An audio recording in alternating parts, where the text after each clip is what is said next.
Lapu-Lapu City Disaster Risk Reduction and Management Office mipada sa ilang mga staff tungkol sa pagdasok sa gusto magparehistro sa eleksyon na wa na mga dagkong venue nga mudawat sa registration tungod kay ang mga tao dili mo patamod o dili mo tamod sa musangpot na hinuon gani sa pagkaguba sa mga butang sold sa mall. Si Marie Dumabok sa report.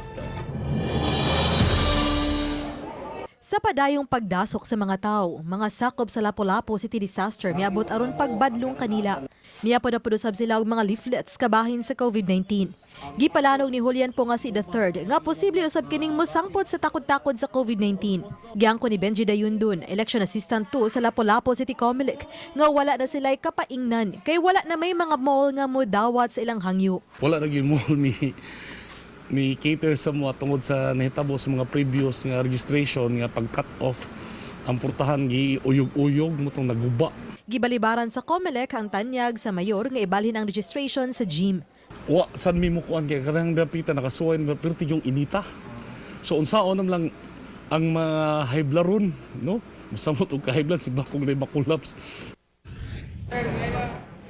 Samtang sa dakbayan sa Talisay, hamugaway na ang dagan sa pagpangrehistro. Human kini gidugangan og upat ka mga tent ug kapin sa usa ka gatos ka mga monoblock aron kalingkuran sa mga magparehistro. Nasunod na usabang social distancing ug wala na ang panagdasok.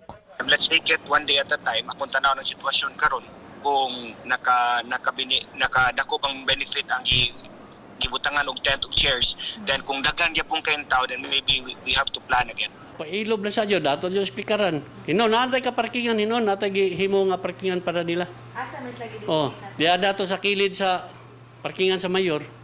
Atong gi-arrange. Ang uban to sa babaw. Uban ni Marlon Melgazo ug John Solon. Ako sa Marie Dumabok. Balitang Bisdak.